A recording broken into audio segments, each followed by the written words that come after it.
litos na nasa first stage lang. So para may baon siya para sa dito. Again, hindi ko mga video kanilagyan. Kasi may natin mga ground sa natin. Kung hindi mga lagyan sa kondisyon paano yung ginawa. May mga video dito yan. Dali lang. Napakasimple.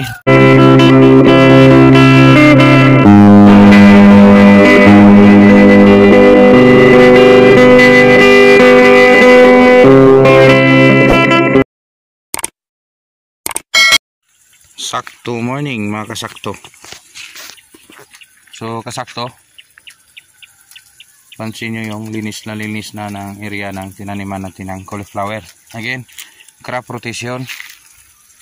Pagkatapos ni bulaklak, so still balik naman tayo ni lettuce. So iba-ibang tanim, hindi i-retain crops for the purpose makapahinga yung area.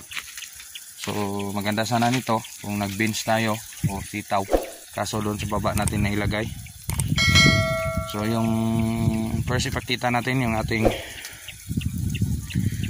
improvised nursery o yung ating saburan, tawag din sa amin dito yan.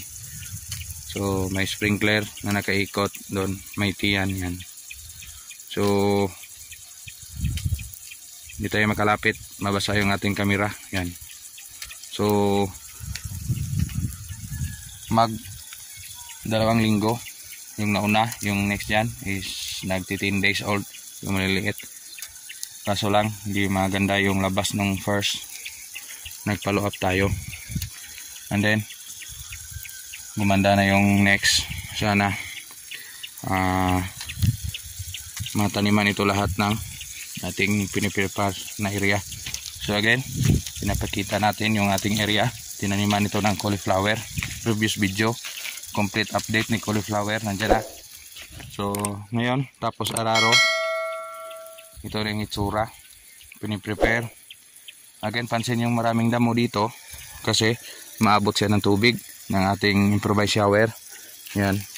So umaabot siya, mabasa yung mga damo, pansin nyo marami. So sabay lang yung inararo dito, tapos dito wala kasi hindi siya nabot ng tubig. For the purpose na marami itong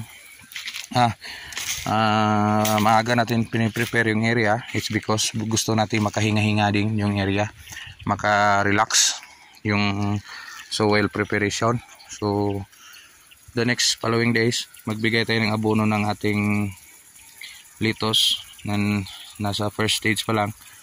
So para lumaki na sa ganon, may baon na siya para matransfer dito.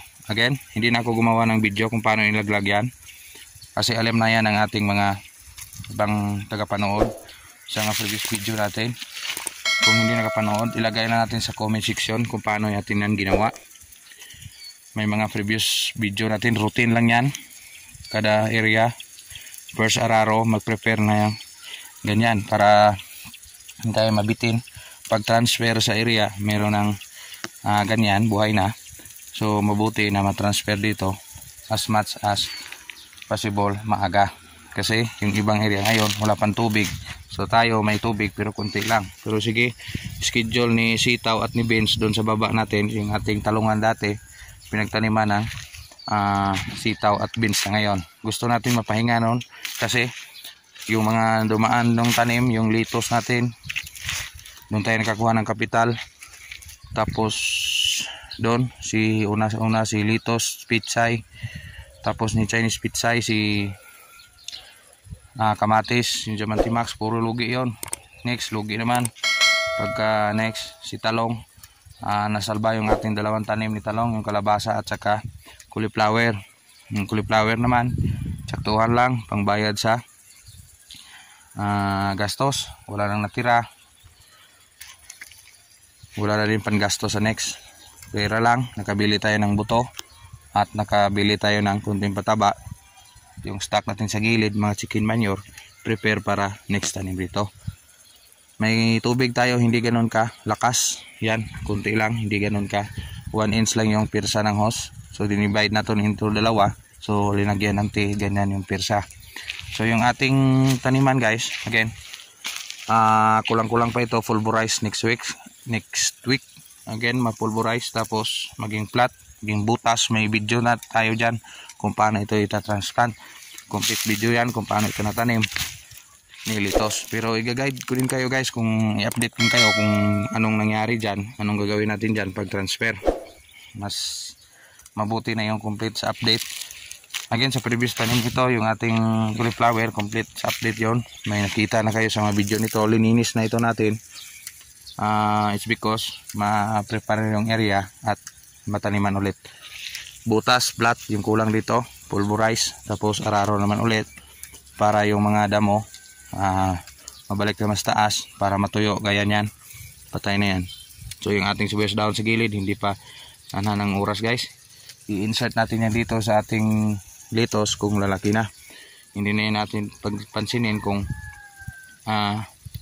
maraming uod dyan, nandyan na yan.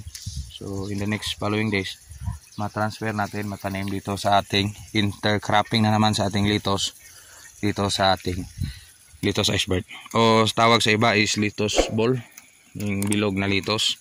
So yun ang ating pakita. Saan man tayo patungo, kahit ano pang itanim natin, kung hindi natin pinag-igihang planuhin, tiyak hindi yan magtatagumpay. Kahit hindi magtagumpay sa presyo at tama lang ng alaga, yung gustong kumain, kaya din yang pakainin. Kung ano kaliwanag si Haring Bulkan kanlaon ngayong araw na ito, ganun din sa ating taniman. Liwanag pero yung tamaan ng tubig is umami yung damo. Salamat, Insakto TV.